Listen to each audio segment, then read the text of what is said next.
So mga kapatid, nandito tayo ngayon para sa pagpapatuloy ng ating morning revival preview para sa linggong ito. At muli para sa linggong ito ang ating titulo, yung title ng ating video ng ating MR ay The Giver of the Gifts and the Constituents of God's Armor. Pag sinabi natin constituents of God's armor, yung pinakanilalaman ng kutamayan ng Diyos. No, meron siyang constituents. Kasi pag inalis mo yung constituents, wala na siyang visa. Hindi siya maging epektibo. At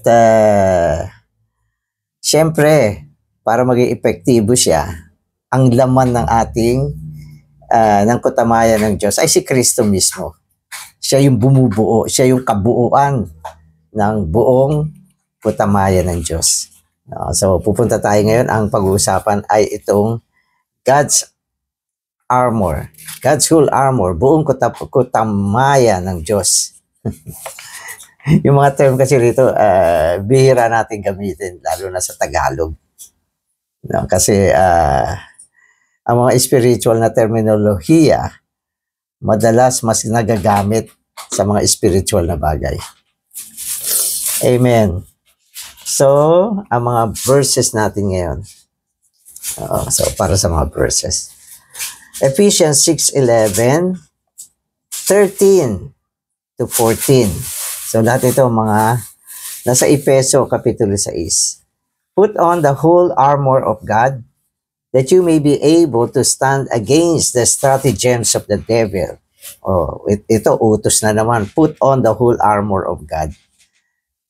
Bilang isang Kristiyano, dapat suot-suot mo ang buong kutamayan ng Diyos. No? At ito ay protection natin, panlaban natin sa mga gawa ng masamang isa. Yung masamang isa, ano yan? Tuloy-tuloy na gumagawa yan 24 hours. Kaya kailangan protektado tayo ng buong kutamayan ng Diyos. So yan yung ating protection. Therefore, take up the whole armor of God, that you may be able to withstand the evil day, and having done of all to stand therefore, having girded your loins with the truth, and having put on the breastplate of righteousness. Amen. So yung salitang stand, inulit-ulit dito. No? So yung unang verse, sabi niya, that you may be able to stand against the stratagems of the devil. Tapos dito naman, hindi lang isang beses binanggit yung salitang stand. So sabi niya, that you may be able, okay, to withstand. Okay. Tapos sabi niya, stand therefore. Amen. Okay, so, withstand. Okay, ibig sabihin, kaya mong, tugunan. No, ibig sabihin, matibay ka. Withstand. Tumayo. Ang tumayo dito, nasa posisyon ng pag-atake. At nasa isang posisyon na hindi lugmok. So, yan yun. Kasi yung gawa ng masamang isa, madalas ang epekto nito, ipaparalyze tayo. Parang hindi tayo makagalaw. Pahihinain tayo. So, yan ang gawa ng masamang isa. So, Ephesians 6:10 to 20 reveals that Christ is the constituents of God's armor. So, inulit yan.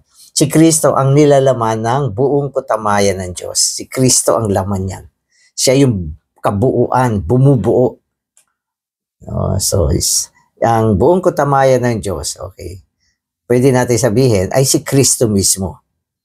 Amen. Si Kristo sa iba't ibang aspekto. In this portion of the word, the church is revealed as the warrior to defeat God's enemy. As the warrior, the church needs might.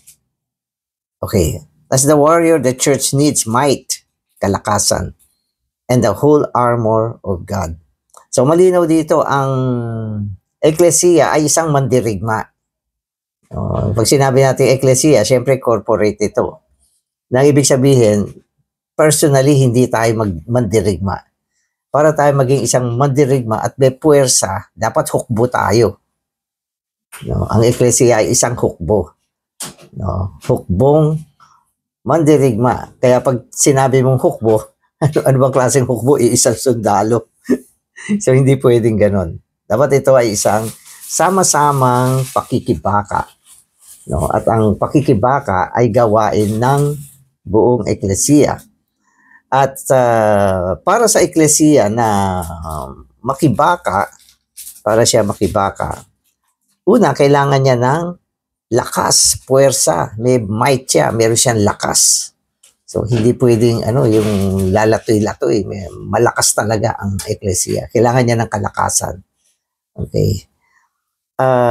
Pagkatapos, dapat suot niya ang buong kutamayan ng Diyos. Kaya sinabi rito, no individual believer can. We must fight the spiritual warfare in the body, not individually. Kaya ang isang believer, dapat palagi siyang tumatayo sa loob ng katawan. Hindi siya humihiwalay sa katawan maski sa mga practical na aspekto ng buhay natin. Umaasa tayo sa katawan. At tayo naglilingkod sa loob ng katawan. Ang buhay ng isang believer hindi pwedeng nag-iisa. At isang araw matatanto mo ang hina ko. Ang isa sa dahilan niyan dahil hindi ka nakikiisa sa katawan. Kaya yung warrior dito, yung hukbo, ay ang katawan. At ang katawan, kailangan din niya ng kalakasan, kailangan din niya na isuot ang buong kutamayan ng Diyos. At ang bumubuo sa kutamayan ng Diyos ay si Kristo mismo. Amen. So yan yung pambungad na salita para sa atin. So today's reading na ako. The charge to put on the whole armor of God is an imperative, a command. We must exercise our will to cooperate with God's command to put on the armor. Amen. So huwag natin kalimutan, put on the armor. Isuot mo ang kutamayan ng Diyos. Ito ay isang utos ng Diyos na kailangan huwag nating pababayaan na hindi natin magawa. Pero inuulit sa atin, inuulit kasi marami mga believer na mahilig mapag-isa. So kaya pinapaalalahanan natin, ang buong kutamayan ng Diyos, hindi pang individual na bagay. Ito ay sinusuot lamang ng buong eklesiya. Pwede mo sabihin, ang eklesiya, nandyan sa nakasuot yan sa eklesiya. At ito ay inutos sa atin. Kaya, minsan yung mga bagay-bagay parang nakakalito eh. Parang pag sinabi siya, isuot mo. Parang isang damit na isusuot ko. Di ba? So, hindi ganun. Hindi ganun yun. Huwag ka magkaroon ng ganyang pananaw na isusuot ko yung buong kutamayan ng Diyos. Kaya sa umpisa pa lang sinabi, ang kutamayan ng Diyos, okay, ay pwede lang isuot ng eklesiya, hindi ng individual. Kaya pag sinabing isuot mo, okay, ang ibig sabihin nito, pumasok ka sa loob ng eklesiya, na kung saan ang eklesiya ang nagsusuot ng buong kutamayan ng Diyos. Hindi mo siya maisusuot ng individual. Yun. So, siguro medyo mas malinaw yun. Amen. The Lord, with His might, is the armor that we put on for our protection. We as the body need to put on Christ Himself as our armor in order to fight the spiritual warfare.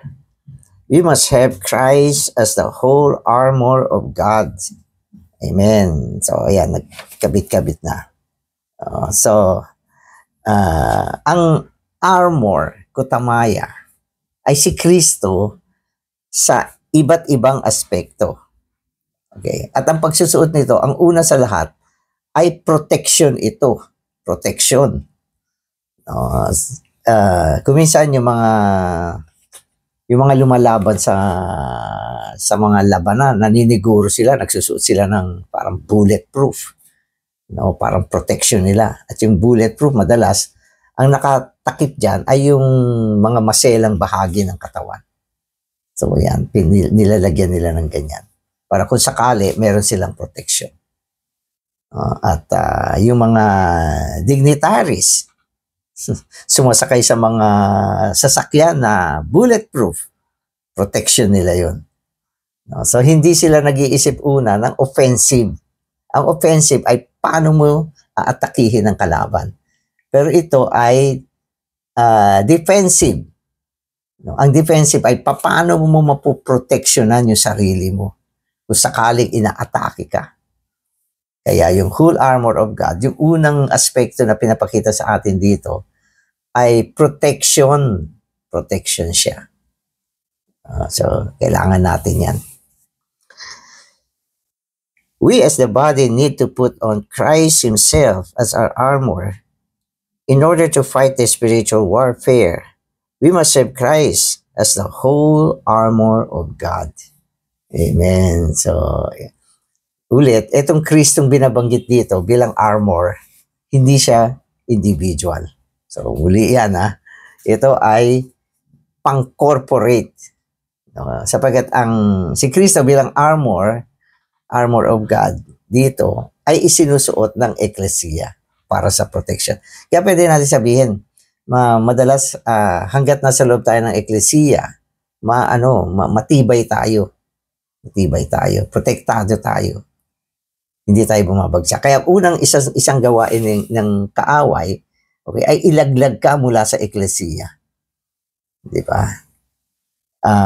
Pinaka madalas na dahilan nakikita ko para yung isang tao ay umalis sa eklesiya, magdadala si Satanas ng mga bagay-bagay na yung masaktan ka, ma-offend ka. Pag na-offend ang isang tao, akala niya kaya siya na-offend, ang kalaban niya yung mga kapatid. Hindi niya alam, ito ay estratehiya ni Satanas upang ihiwalay ka sa eklesiya.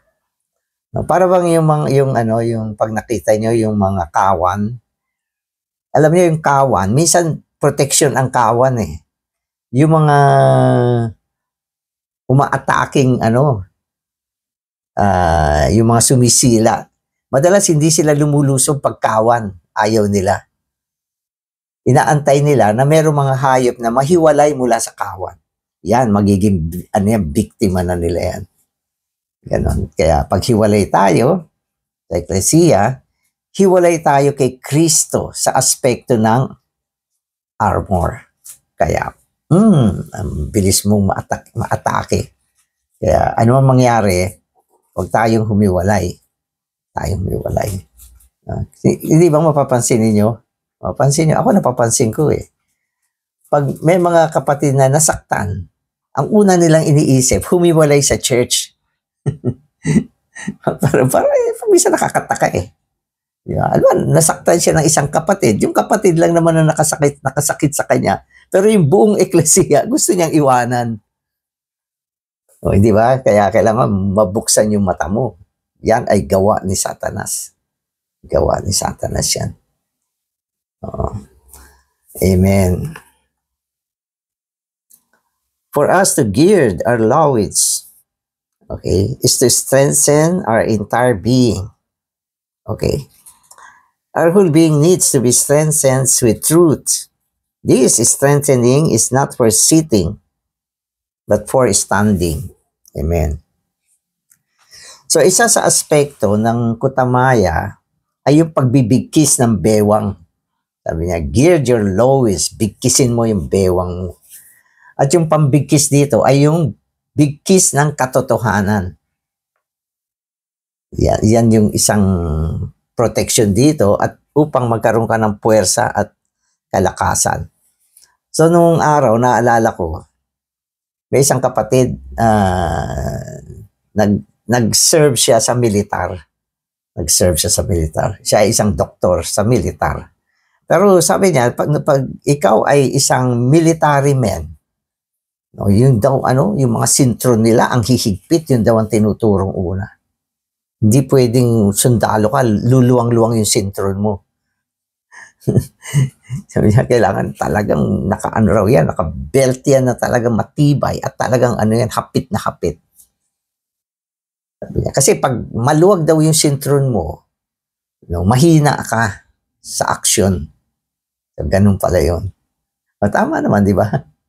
Pag maluwag yung belt mo, tagtakbuhan kayo, lalaglag yung pantalon mo. So, maiiwan ka. Kaya yung lakas nila noon, sabi niya gano'n, yung sintron nila, tsaka hindi pwede naka-low waist, mataas siya na mahigpit. So yan ay isang paglalarawan ng kalakasan. No? At dito binabanggit, ang ating kalakasan ay nabibigisan tayo ng katotohanan. No? Kaya dapat equip ka ng katotohanan. So yun yung unang protection. May protection ka ba? Depende kung ikaw ay nabibigisan ng katotohanan. Ang mahihina kasi, yung walang katotohanan eh. Ang walang katotohanan, lagi naaatake sa kanilang kaisipan. Wala silang protection. Kasi wala silang pinanghahawakan na katotohanan. Kaya nababagsak sila, humihina sila. At isa sa mga dahilan ay wala sila sa kawan, wala sa eklesiya, wala sa hukbo. Nag-iisang tupa, nagagala-gala at wala sa kawan ng Panginoon. Amen. According to the way the word of truth is used in chapter 4, truth here refers to God in Christ as reality in our living. That is, God realized and experienced by us as our living. This is actually Christ himself lived out of us, by us. Such truth, such reality is the girdle that strengthens our whole being for spiritual warfare. Amen. So binabanggit natin yung truth dito bilang pamigkis. Ang pamigkis ay katotohanan. No, pero yung katotohanan dito, ang kahulugan niya ay realidad. No, realidad. Hindi siya aspekto ng pagiging biblical. Kasi madalas iniisip ng mga tao, pag ikaw ay may truth at ang truth ay pinanlalaban mo, ang ibig sabihin ng biblical ka, magaling ka sa Biblia, tama ang mga doktrina mo, marami kang alam. So, hindi yan ang ibig sabihin ng truth dito. Hindi yan. Pwedeng biblical ka. Ang sinasabi mo, biblical. Ang kaisipan mo, biblical. Alam mo ang Biblia, magaling ka. Pero hindi yan ibig sabihin, matibay ka na.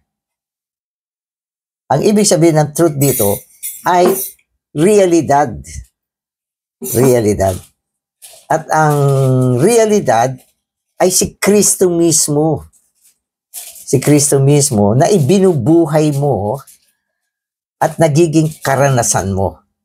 At ito ay sa pamamagitan ng espiritu ng realidad. So yan yung truth. No, yan yung truth. Sapagkat pag nawala yan, hindi ka nadala ng espiritu upang mahipo mo si Kristo. Maging persona mo siya, maging kalakasan mo siya, maging biyaya mo siya, nahipo mo siya, liwanag siya, pag-ibig, katuwiran, si Kristo mismo lahat sa iyo, antibay mo. Yan ang sinasabi nating realidad. Kaya huwag tayong maligaw. No? Huwag natin isipin na pwede ka maging magaling. Nakikipag-usap ka. May mga iba, kagaling-galing sa debate, pero napakahina ng buhay. Lumalaglag, tumutumba, naghihinagpis. So, konting bagay lang, ngumangal-ngal, ngumangawa, napakahina. No? Pero ang galing naman minsan, magaling magsalita, maraming alam, pero mahina. Ang ibig sabihin niyan, kulang sa realidad. Kulang sa realidad. Kaya kailangan mapalakas tayo doon sa aspekto na mayaman ang karanasan mo sa Panginoon. Si Kristo ang pamumuhay mo. Tumatawag ka, bumabaling ka sa Kanya. At nakikipag-isa ka, kaisang espiritu mong Panginoon. Yan ang realidad. Pag ganyan ang klaseng bigkis na meron ka, matibay ka. Matibay ka. Hindi yung konting na kanti ka lang. Ay, ayoko na ng eklesiya. Ayoko na. Sama-sama ng mga tao dyan. Kaya, huwag tayong magpadala sa ganon. Bumaling tayo sa Panginoon. Magbigkis tayo ng sintron. Sintron ng katotohanan. Okay, so siya? Bigkis ng katotohanan. Okay. Amen. So our living must have a principle and standard. Yan. So yung pamumuhay. Naku, mahalaga ang pamumuhay dito. Oo, ang pamumuhay ay importante. Kuminsan kasi, pag nandun tayo sa church life, sa meeting, parang feeling natin, ang tibay natin. Nakakapag-function tayo, nakaka-release tayo ng spirit. Hindi naman lahat. May mga iba, nasa meeting pa lang, bumabagsak na. Tumatayo na, humihiwalay na. At kung ano-anong. Pero, ang lakas natin, tandaan natin, dapat masumpungan natin sa ating pamumuhay. No? So, ang pamumuhay natin, meron dapat prinsipyo at pamantayan. Okay, ulitin ko to. Our living must have a principle and a standard. This is nothing less than Christ Himself expressed in our living in a practical way. Amen. So ano ang standard, principle, standard ng ating pamumuhay? Si Kristo mismo, sabi niya, na naihahayag sa isang practical na paraan. So, yan. Mapapansin niyo sa Lord's Recovery, kung ikaw ay taga Lord's Recovery, so, meron din naman tayong listener na mga hindi taga Lord's Recovery. So, sa Lord's Recovery, ang isa sa palaging pinagdidiin na natin, dapat maihayag mo ang Diyos na nakikristo. Sa akin kasi, mula nung dumating ako sa Lord's Recovery, ang una kong natutuhan, ay yung sinasabi natin, ang kahulugan ng buhay ng tao ay upang ihayag ang Diyos. Yan yung layunin. Bakit ka ginawa ng Diyos? Ginawa kang isang sisidlan upang isilid ang Diyos, upang ang Diyos na naisilid sa iyo ay maihayag. No, hindi ko nakakalimutan yan. At yan yung isang malaking bagay na tumimo sa akin. Kaya yun yung landas na gusto kong tahakin. Isang landas na ihahayag ang Diyos. Kasi sinasabi natin, kung ikaw na isang sisidlan, hindi mo nakahayag ang Diyos, wala kang silbi. Okay? Walang kahulugan yung buhay mo. Sapagkat yan ang pinakalayunin ng Diyos. Bakit tayo nilikha? Upang isilid ang Diyos sa atin. Kaya nga tayo nilikha ayon sa wangis at larawan ng Diyos. At binabanggit ng Biblia, tayo ay mga sisidlan na ayon sa wangis at larawan ng Diyos para sa layunin na isilid ang Diyos tungo sa loob natin upang ang Diyos ay maihayag sa atin. No? At yan yung sinasabi na dapat na pamantayan at prinsipyo ng buhay natin at pamumuhay dito. Kaya palaging dapat hindi natin nawawala ang ganyang klaseng pamumuhay. Nabubuhay ka, nadadama mo na ang iyong pamumuhay ay nakatuon sa Panginoon para sa layunin ng paghahayag sa Kanya. Dapat ganon. Huwag tayo mabuhay sa mali at tama. So, yun yung sinasabi ko. Hindi tayo nabubuhay na nag-iisip palagi, tama ba itong ginagawa ko? Mali ba ito? Kung mali, hindi ko na gagawin. Kung tama, gagawin ko. So, hindi ganun. Kundi, Panginoon, gusto kitang makaisa. Gusto ko nakabaling sa iyo. Gusto ko na ikaw yung binubuhay ko. At kung ganon, magkaroon tayo ng kahayagan ng Diyos. Amen.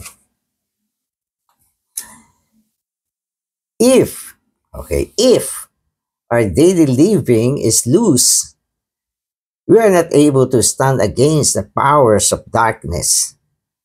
In order for us to stand, our daily living must be according to the principle of the truths and up to the standard of the truths. That is God Himself expressed as the principle of our daily walk, as the standard of our daily living, and as the pattern of our life. Amen.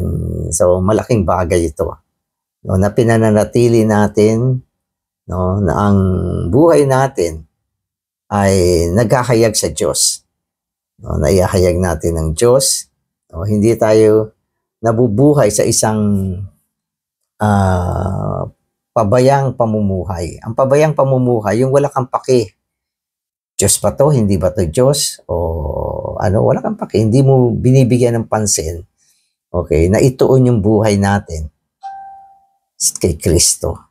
Hindi natin tinutuon yung buhay natin para tayo ay lumakad sa Espiritu. No? At ang buhay natin ay nakabaling sa pinaghalong Espiritu. No? At upang mangyari na ang pamumuhay natin ay patuloy na naghahayag sa Diyos, dapat nag-iensayo tayo ng Espiritu. Kung minsan, kung medyo nalihis, babalik ka uli, tatawag ka sa Panginoon. Oh, Panginoong Jesus, feeling ko nalilihis na ako. Minsan, napapasubo ka na sa pagtatalo. No, minsan, nababagot ka. No, may mga kinaiinisan ka na. Umiinit na yung ulo mo. Nagdadrive ka, umiinit na yung ulo mo. So, wala nang kahayagan ng Panginoon. Oh, Panginoon, babaling uli ako sa iyo. So, gano'n naman. Parang, naano tayo minsan nawawala sa connection. Dumidilim. Naghahari ang kadiliman. Nawawala sa espiritu. Nababaling sa laman. Nalilihis sa katotohanan. Anong gagawin? Pabalik. Pabalik. Hanggang sa kakabalik, nananatili na. Amen. The truth. Okay. But if God is not expressed in our daily life and walk,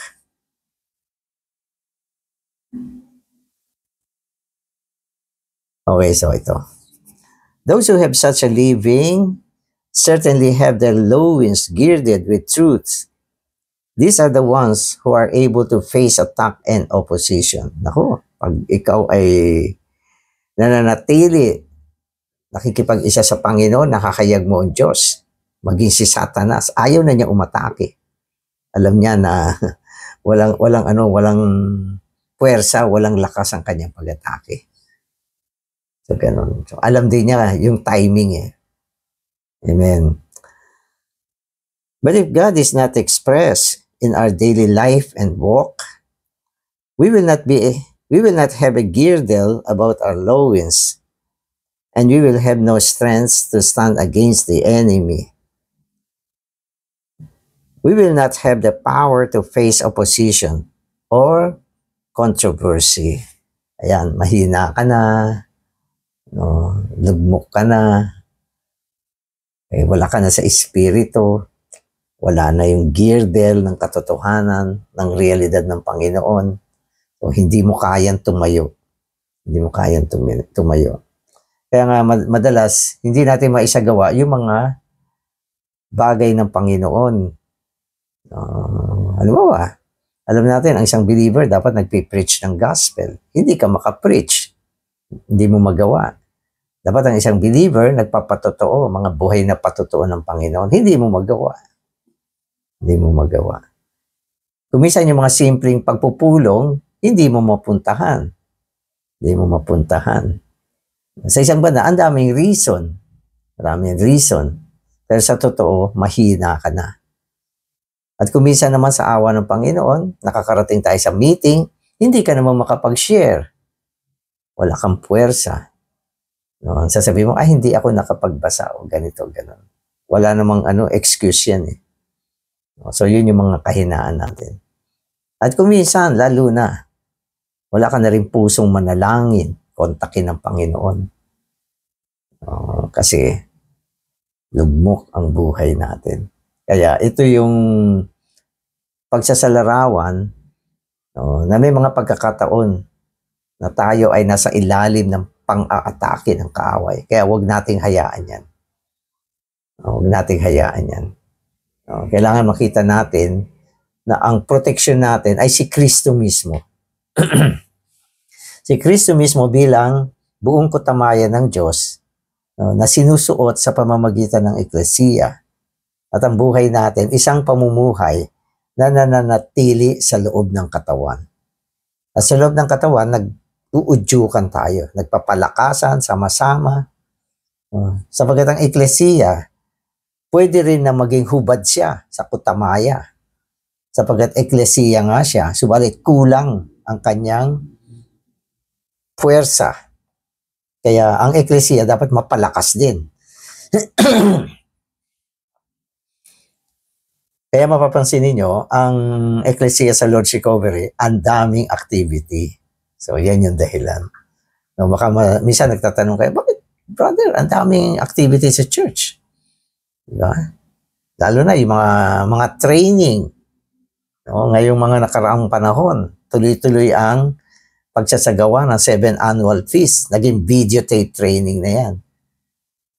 So lahat ng ito ay mga aktibidad na kailangan natin upang palakasin ang ating pagsusuot ng buong kutamayan ng Diyos. Maraming training, maraming fellowship, maraming meeting. So mayroon pa mga Zoom meeting. Kaya yung mga leading ones, mga co-worker, kailangan palagi na alerto na bumubuo ng mga aktibidad sa Eklesiya. Hindi natin pinababayaan. Ang Eklesiya ay hungkag at walang mga activity. So hindi pwede yung ganun. Sapagat kung ang Eklesiya ay walang mga pagsasagawa, walang activity, ang mga kapatid mahuhulog sa sanlibutan. Naku, kawawa. Sabi na, wala namang gagawin sa Eklesiya. So, minsan may mga nagtatanong sa amin, sa ganitong araw, sa ganyang araw, may gagawin ba? Holiday yan? Meron po. Ganun ba? Plano sana namin lumabas eh. So, ang Eklesiya na pinapalakas din ng mga iba't ibang activity. Diba? Mag-blending tayo. O holiday, mag-blending tayo. Ibig sabihin, pupunta tayo sa mga kapatid, makipaghalo. So lahat ng ito ay mga pagpapalakas ng Eklesiya tungo sa pagsusuot ng buong kutamayan ng Diyos. Kaya manatili tayo sa Eklesiya, salihan natin yung mga activity ng Eklesiya. Maski yung mga anak nyo, ipasali nyo, i-push ninyo. May gawain ng mga young people, i-push ninyo, may training. Minsan, suportahan natin sila. Kailangan pumunta ng Asia para sa mga young people's work ng Asia. Suportahan natin. So, ito ay mga mahalagang bagay sa kapanahunan na ito sapagkat kung hindi tayo maging alerto, ang masamang isa nasa paligid natin, 24 hours a day gumagawa. Umaatake, pinahihina ang mga kapatid. Amen. Amen.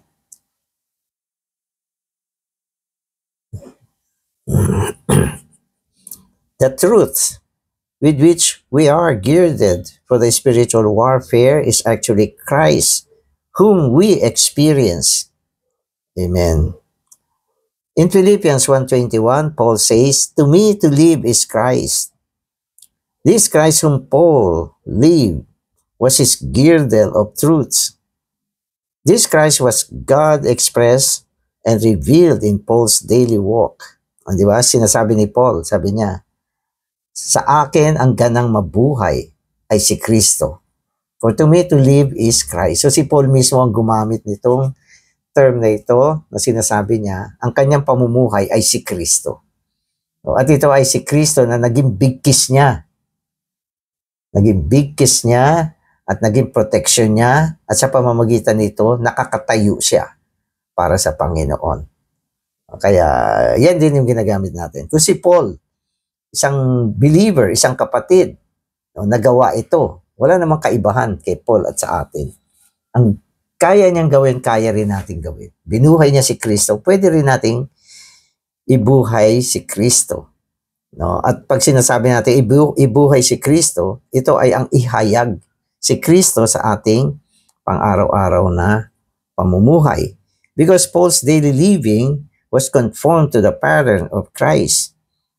He had the strength to face all opposition and adverse circumstances. Because Paul had been girded with truth, he had the strength to stand. So kaya si Paul, malakas ang loob sabi niya, gayahin niyo ako. Sabi niya. So nilagay niya yung kanyang sarili bilang isang pattern, isang huwaran sa gitna ng mga kapatid. At yun yung aspekto ng kanyang pamumuhay. Kaya sabi niya, gayahin niyo ako. Kayo ay maging katulad ko. Sapagkat sa ganang akin, ang ibuhay ay si Kristo. At dahil na ibubuhay niya si Kristo, kaya niyang harapin ang mga pagtuligsa ng panahon na yon. Ay, ako, matindi ang pagtuligsa nun. Matindi ang pag-uusig, pagtuligsa, pag-aatake ng kaaway, pagbabanta. Pero kaya niyang harapin. At kaya niyang tumayo upang tuloy-tuloy na maglingkod sa Panginoon. Kung minsan, totoo naman, nakulong pa siya. Na ano siya, dinumog siya ng mga tao. Pinagbantaan siya.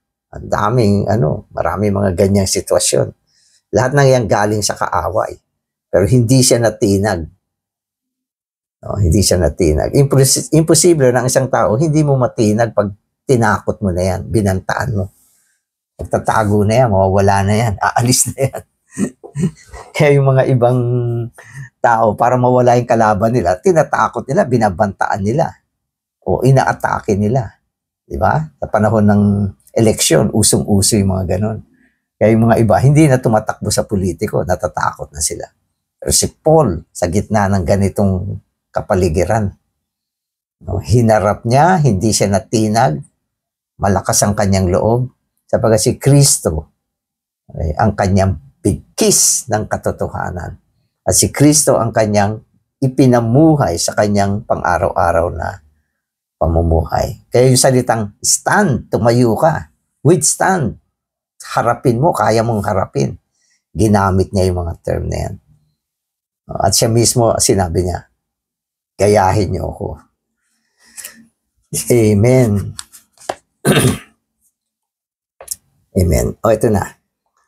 The breastplate of righteousness in Ephesians 6:14 covers our conscience, signified by the breast. Satan is our accuser. In fighting against him, we need a conscience void of offense. That no matter how good we may feel our conscience is, we need to have it covered with a breastplate of righteousness. So, isa sa mga item ng kutamayan ng Diyos ay ang baluti ng katwiran. Breastplate of righteousness. Breastplate.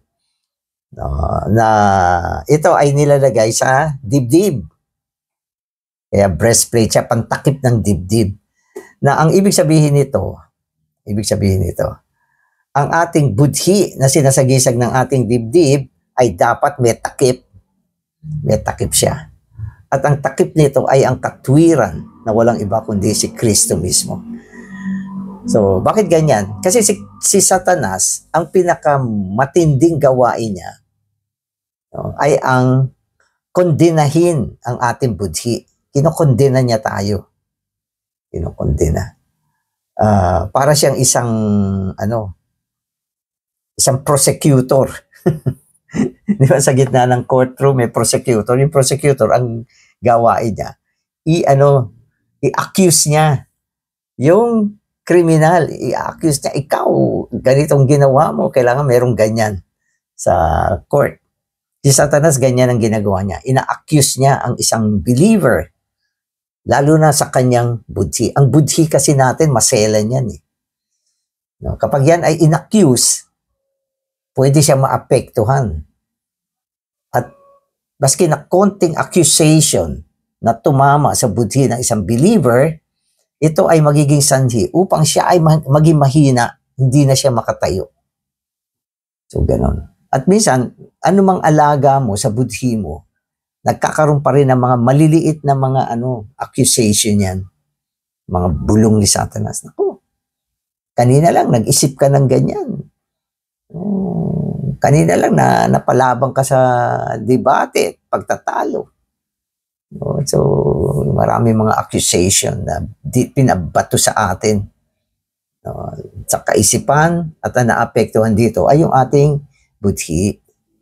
Kaya upang magkaroon ng proteksyon ng ating budhi, kailangan ng baluti ng katwiran. Ang katwiran natin dapat ay si Kristo mismo. At ang maging makatwiran ay ang maging tama sa mata ng Diyos at sa mata ng tao. Si Kristo lang ang tama kasi. Dapat kunin mo siya bilang takip ng ating budhi. Kaya napoproteksyonan yung ating budhi sa katwiran na walang iba kundi si Kristo mismo. Kaya hindi tayo nang lulumo. Hindi tayo napapahina. Tuloy-tuloy tayo nakakatayo at nakakapaglingkod sa Panginoon. So hindi ito sa pamamagitan ng tama at mali ka, kundi ito ay sa pamamagitan ni Kristo bilang baluti ng katwiran. Amen. So, righteousness is to be right with both God and man. If we have just a little problem with either God or man, Satan will accuse us, and there will be holes in our conscience, to which all our faith and boldness will leak out. Hence, we need the covering of righteousness to protect us from the enemy's accusation. Such righteousness is Christ. Amen. So, hindi tayo pwede magkaroon ng butas. Kasi pag nabutasan yung conscience mo, tatagas yung mga spiritual na bagay sa iyo. Manghihina ka. Di ba? Yung ating pananampalataya, yung kalakasan natin para maglingkod sa Panginoon, tatagas siya. Nagkakaroon ng tagas. Kasi madali tayo magkaproblema sa tao at sa Diyos. Kuminsan, sasabihin natin, hindi naman talaga sinungaling yung pag-accuse sa atin eh. Parang totoo naman. Pero hindi kailangan. Ang sinasabi rito, may mga pag-accuse sa atin na pwedeng totoo naman. Si Satanas kasi alam niya yung buhay natin eh. Gagamitin niya yung mga konting mga accusation na yan. Hindi ka sumunod sa Diyos. Hindi ka sumusunod sa Diyos. Di ba? Sinabi ng Biblia, ganyan. Ayan, nabubutasan ka. Di ba? So, minsan sa loob mo, sumama loob mo. May nadinig kang isang kanina, sumama loob mo. Nabubutasan ka. Kaya madaling mabutasan yung budhi natin at tumagas yung mga spiritual na kaloob sa atin. Pananampalataya, biyaya, buhay, mga katotohanan. Tumatagas yan eh. Pag tayo ay natatagasan, dahil mayroong butas ang ating budhi, tayo ay parang isang barko na may butas.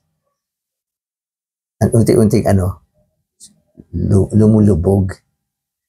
Kaya si Kristo ang ating katwiran. So ngayon, unti-unti naiintindihan natin itong sinasabi sa atin na isuot mo ang buong kutamayan ng Diyos para makatayo ka.